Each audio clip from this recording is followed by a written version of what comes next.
Alrighty, let's go ahead and get started then. It looks like there's plenty of people here to listen. This is just going to be a quick class to show how to do automatic price lookups in a Google Docs spreadsheet, just like the description said. I linked the spreadsheet that I'm going to be doing a demonstration with in the class.E-UNI chat channel, and thank you, Atashi's linked it again for those who have just joined us. So if you could go ahead and open up that spreadsheet, and you'll see that it's completely blank right now. I'm just going to be filling in the cells as we go along and as I talk about exactly how to do it. Okay, let's go ahead and get started then. For those of you who keep up with the forums, and especially the Web Services and Development Forum, might remember this post that I made a couple months ago, where it said that basically E-UNI University now has a quote-unquote official XML query, I guess you could call it, to be able to look up an item ID based on a name. Now, is that important for this class? No, not really. It's just a little bit of background information. You don't really need to know anything about that. And if you're unfamiliar with XML and how to import it into spreadsheets, much less programming languages, it could be a little bit over your head.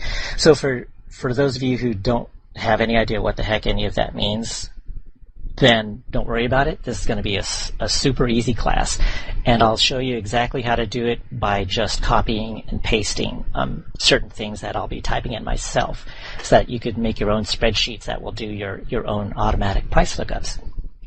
And like I said at the start of the class, it really is super easy. So let's go ahead and get started. But the way I want to do this class, let's go ahead and actually do something quote useful. So let's put it in the context of we're, a basic manufacturer, and we want to see if something that we're going to manufacture is actually worth manufacturing. If we actually purchase all the materials to manufacture it with.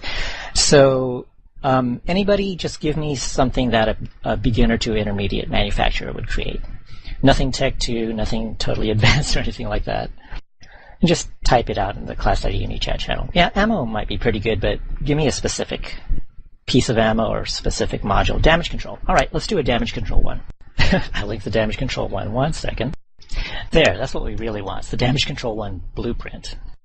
Now, if you click on the blueprint link and go to the Bill of Materials tab in the Manufacturing subtab, you'll see that there's 2 drop-downs there, one for skills and one for materials. What we're interested in is materials. And it only needs 3 different minerals, and that's nice and easy. It'll make it a pretty quick class. So what we're going to do here is when you take a look at the demo spreadsheet, under item name, we'll just type in those 3 materials. Our example situation is that we want to make a damage control 1, or presumably more than 1, but we want to make damage control 1 modules. But we want to do some price lookups to see, first of all, how much the materials will cost, and also how much we could probably sell the damage control 1. We know that we need Mexilon, Pyrite, and Tritanium, 3 different minerals, to make these damage control 1s. To do the price lookup, the first thing we need to do is get a price ID for it, because what we're going to do in the end, I guess I should have talked about our end goal eventually, is we're going to use one of the online marketing tools, I guess you could call them, things such as Eve Central or Eve Metrics, well, not Eve Metrics, or Eve Market Data, or Eve Marketeer, to do some automatic lookups for these prices, for the prices of these items. And in order to use those, what we need, first of all, is the type ID. And that's the little tool that I put up with Eve Universities to automatically get price IDs for an item based on their item name. And to do that, you will just copy and paste this. One moment. That big long mess that I just put into the class.E-UNI chat channel. You don't really have to understand exactly what it is. If you do understand exactly what it is, more power to you. But just, for those people who are not totally into spreadsheets, just don't worry about exactly what it is. You only have to change one thing in it, and that is the cell number in it. So what I'm going to do right now in the demo sheet is in the type ID next to Mexilon, I'm just going to copy and paste that long thing. And you see that it has not applicable thing in there. That's because the one thing that I need to update, which I haven't yet, is if you look in it, you'll see a A2 embedded into that one long messy string there.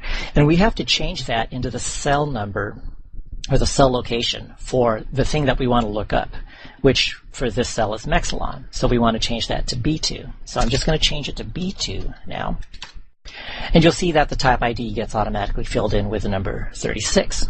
I want to do pretty much the same thing with the pyrite and the titanium, but since Google Docs is actually pretty smart about it, all I'm going to do is copy the cell that has 36 in it, and then paste it into the cells next to the pyrite and titanium, and it automatically adjusts that value that we needed to edit for the new cell. So you'll see that next to pyrite, it's automatically changed to B3. So we didn't have to, we didn't have to manually type B3 there.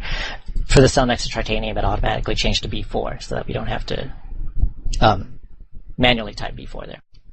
And now we have our type IDs. Now all we have to do is, well, we'll get another super long cryptic string for those of you who don't know about these, which I just typed into the class.E-UNI chat channel. And that string is the one that actually does an example price lookup for using Eve Marketeer. So all I'm going to do now is, again, I'm going to click on the cell, the price column cell next to Mexilon, paste that in, and you'll see that there's an F3 in the example that I sent you. What you want to do is change that into the cell with a type ID. Not the cell with the item name, the cell with a type ID. So in our example here, it's going to be C2. So I'm just going to change that F3 into C2, hit enter, and you'll see that it automatically filled with a 48.90. And then again, I'll just copy and paste that cell into the two cells below it. And you see that they automatically filled in with a 4.97 for pyrite and a 4.01 for titanium. And that's basically it. We just got automatic price information for 3 different items. And I added the quantity and item price there just so that we could use this as a more robust situational thing. Like, for example, we were doing this to see how much damage control 1s would cost to produce. And assuming we had perfect refining, we would need, let's see, 53 Mexilons. So I'll just put a 53 there, 2 pyrite. We would need 1052 titanium. And I'll just put those in quantity. And for the item price, again, if you're brand new to spreadsheets, this might be a little bit cryptic to you, but I'm basically just going to put in the item price for Mexilon equals, and then I'll click on the price cell, and then times, and then I'll click on the quantity cell. And then that basically gives us the full item price for a single damage control for Mexilon. And then again, I'll just copy and paste to the 2 cells below it. And then below that, I'll put a sum for those 3 cells. Essentially, you get the idea. You'll just add those 3 cells above it, and you'll get the total price to make one single damage control 1 unit. Now, the cool thing about all this that we did, is that if those prices change, then this spreadsheet will automatically change with it. I forget exactly how often Google Docs goes and grabs the latest information. It might be something like once every 15 minutes or so, or once every half hour, but it's still a pretty good indication of what the general current prices are. Now, before I go back and go through everything in more detail and a little bit more slowly, some of the basic questions that people will probably be asking are, first of all, where's this price coming from? Well, not, specifically. Well, specifically where the price is coming from is Eve Marketeer. But what people are probably more interested in is where in New Eden is that price coming from? The text that I gave you to copy and paste, that is looking at the JITA price for that item, and it's basing it on the lowest 5 cell orders. It's the average of the lowest 5 cell orders. So it's actually a pretty good average price for the item. Of course, if you shop around a little, you'll probably be able to get a better price for it if you're trying to buy some, or a higher price for it if you're trying to sell some. But that's a really good average price to get some good calculations for your spreadsheets. Another question people might have is, can you use other other sites besides Eve Marketeer? Can you use Eve Central? Can you use Eve Market Data? Yeah, definitely. The strings will be different, and just for the sake of this class, not to get into too much detail, I won't go over the different strings for the different other sites. So you might have to do a little bit of technical lookup on your own. But I just use Eve Marketeer myself, and if that's good enough for you, then yeah, just that whole big long string that I just copied and pasted for you, just copy and paste it yourself to set up your own price lookups. Okay, and if you haven't noticed yet, I put in a little student practice area on the bottom there, just so that you don't all type over each other. Please put your character name next in the far left column so that other people know not to mess around with that column while you're doing some practice stuff. But yeah, go ahead and practice with different items, and just I put that there just so that you could try it out yourself. Make sure that you actually got what I was talking about, and you're actually seeing some decent example prices there. Pattern Runner has a good question. He asks, are there any sites that list contract-only item prices? And no, none that I know of. I wouldn't imagine that there would be any, though, because it's extremely difficult to parse contracts. The reason why there's sites that have market prices is that it's easy to parse market prices.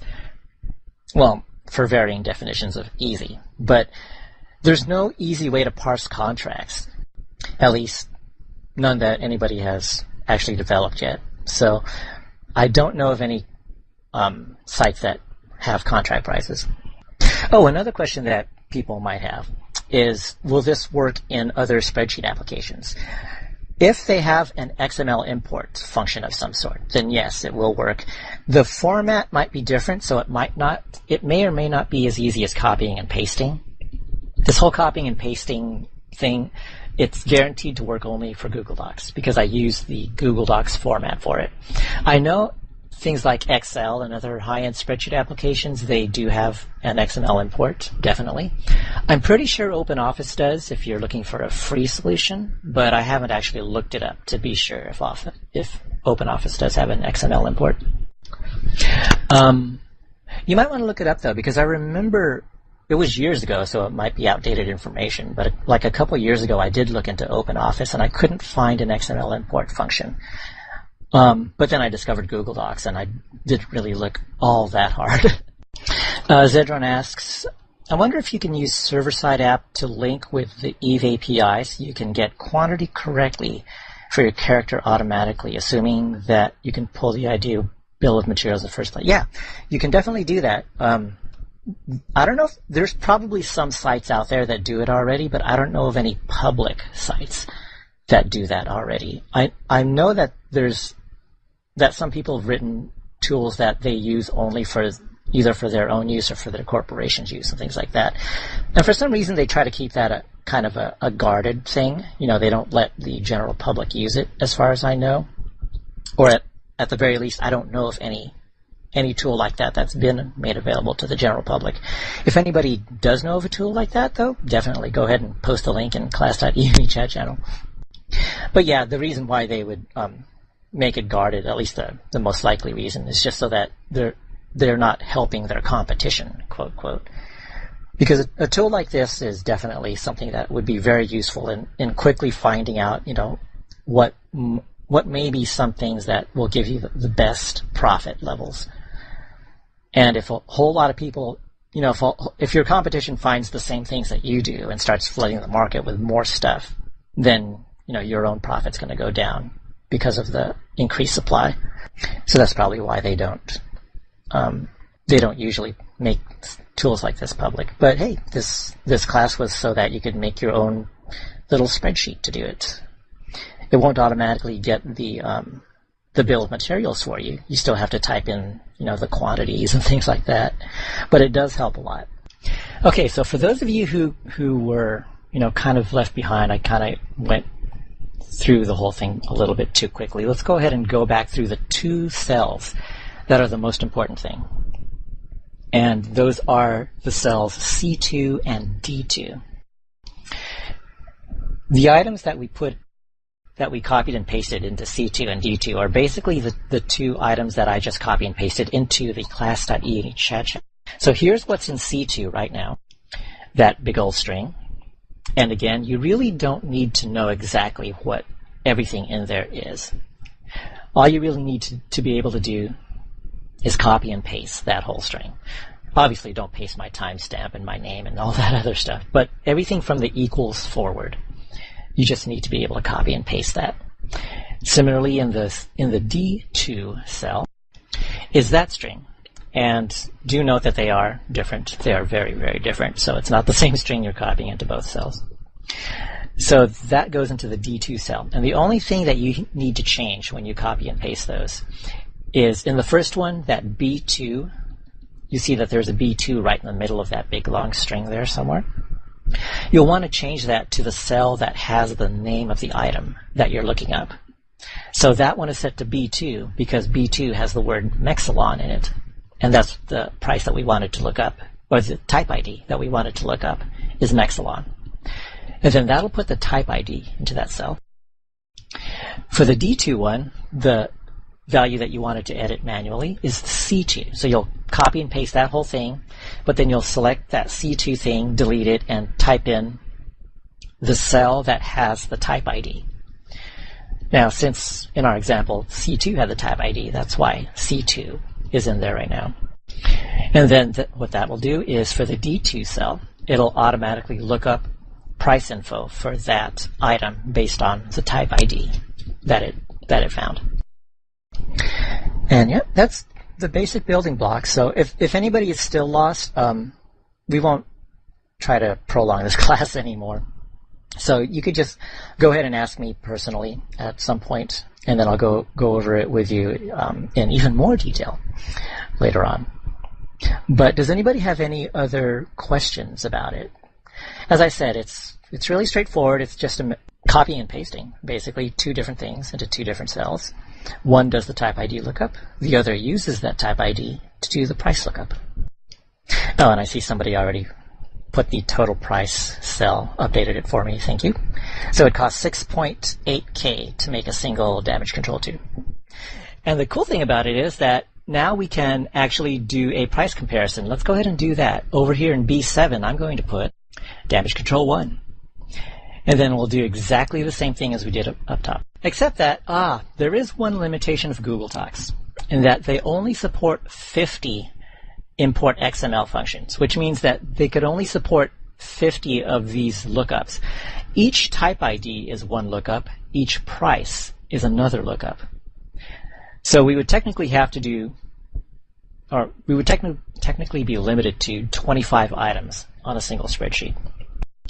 So yeah, so that's one limitation of Google Docs, and that's one reason why you might want to look into say Excel or OpenOffice or something like that. So what I'm going to do is just wipe out some random people's items. And don't worry, it's not because I hate you or anything. It's just I want to free up a little space to do this lookup. And if you're doing some examples and you don't really need your data anymore, please go ahead and feel free to delete your own data just to free up the space. Okay, so under next to damage control 1, again, all we did was copy and paste that, change the cell number to the appropriate correct values. And we see that the price for a single damage control 1 is 7.8K. And if we look above, we saw that it cost us 6.8K to create one. So there we could see exactly what our profit level would be. And yeah, as Zerkie's pointed out, the benefit of Google Docs is that it can be used in-game. So for those of you who weren't sure, yeah, you can click on those links and open it in the in-game browser and do all this, follow with everything that we've done in this class. So yeah, you could use it in-game, and obviously also, since it's essentially a quote-quote cloud type application, you could also access the same spreadsheets wherever you are as long as you have a web browser. Rylos asks, with the max number of XML imports, can we embed one inside the other to reduce imports? Probably. I think it's limited per spreadsheet. I'm not sure if per spreadsheet means per sheet or per document. So maybe we could make a second sheet and then put a bunch more import XML functions in there. Or maybe we have to make an entirely new spreadsheet, and maybe Google Docs will let us, link a value from one entire spreadsheet to another entire spreadsheet. I'm not sure. I've never really looked into that. I've just worked around it by making a separate spreadsheet for each item. But yeah, feel free to look into that if that's the kind of thing that you want to do. Rylos asks, this info is for GITA. How do you modify the formula for other markets, say RENs or HEC? Very good question. You will need to, well, first of all, the site that you are looking up the info at has to be able to look up, it has to be able to report prices in other locations. Some of them don't. Eve Marketeer, if you take a look at that big long string that I put for the price lookup, and for those of you who don't know much about XML lookups and things like that, this is probably going to be a little bit more complicated than you need, so don't worry if you get completely lost. But if you take a look at that import XML string, you'll see that there's a URL in there that goes to evemarketeer.com/API/GITA_info. And obviously, unless they have another call that has HEC_info or RENs_info, then they might not have that kind of information available. But again, that's just for Eve Marketeer. Maybe if we go to Eve Market Data, or if we go to Eve Central, they might have a lookup for other systems or other regions. So the short answer is you'll have to check yourself to see if they have it. I've never bothered looking at prices other than GITA myself, because I use these tools, these spreadsheets, to find out a good average price, and then I shop around to try to find a better price. But if you want to, get some more exact information for some specific region, then yeah, go ahead and see if they have it. But personally, I haven't looked into it myself, so I can't give you a more detailed answer than that. Okay, Inara says Eve Markets can do per station, per system, or per region if you want. So all you'll have to do is look up their, basically these are API calls. So you'll look up their API calls and find out how you would need to change that import XML string to be able to find the data you want. And again, I should probably do an advanced class that shows people how to do all that stuff. You'll probably have a whole heck of a lot less people than this class, but it might be interesting. Okay, Inara means Eve Central. So yeah, if Eve Central can do per station or per system or per region, then on their API page, they should have all the info you need to be able to do that.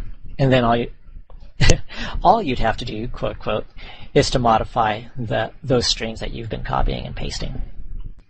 Okay, and Zedron has a link there, it looks like, to Eve Marketeer, where you could do an API lookup for a price based on an entire region.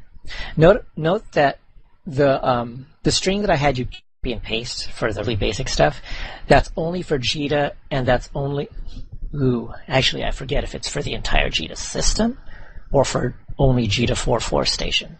But yeah, that's not, for example, the average price of the entire Forge region. So that's something that you'd want to take into consideration. Do you really want to average the prices of an entire region to get your average price? Some people might, some people might not. Make sure that you're getting the price that you think you're getting. And yeah, you'll also need your region ID, and I don't know of any super easy way to look it up if you don't have the Eve data dump. So you'll have to figure out a way to find your region ID. And what you'll probably have to do is hard-code it. Technically, though, GITA is hard-coded in this copy and paste thing anyway, so it's not too much. It's not too different than what we're doing here. But yeah, for those of you who understand what the heck all that means, go ahead and give it a try if you want the average price in an entire region. It looks like Eve Marketeer will let you get that. So, any final questions? Okay, we went 37 minutes, but still, it's a good time, especially since we went into detail on a few things. Do I know Eve HQ? I tried Eve HQ, it was a really long time ago. It was at least a year and a half ago, probably even more than 2 years ago. And unfortunately, back then, Eve HQ was really it seemed really clodged together and really buggy and quirky, and I really didn't like the experience. And a lot of people say the same thing. Back then EVHQ kind of sucked. And they also say, though, that EVHQ nowadays is really kind of cool. But since I've developed other tools and things like that to use instead of EVHQ way back then, I've just been using all my own tools and alternate tools ever since then. So I don't really use EVHQ now. Okay, cool. So let's go ahead and close up this class. So again, if you think of any questions later on that you might not have thought of to ask in the class or anything, feel free to send. Best way is just to send me an email. But actually, even better than that, go ahead and ask in the chat.E-UNI channel and ask your question there. Chances are that somebody might have an answer for you, and you'll be able to get your answer right away. But if you do that and nobody knows the answer, feel free to just go ahead and fire off an email to me. A convo works also, of course, but if I'm busy doing something else, I might not be able to get back to you right away. So email usually works best, so I could check my mails just whenever I have the time. And also, of course, remember we have our forums. And for those of you who like to camp Mumble, quote, quote, feel free to ask on the Mumble general channel if nobody else is talking about other things, and people might be able to help you there. Yeah, E-UNI has lots of different ways to try to find answers to your questions, so definitely make use of them.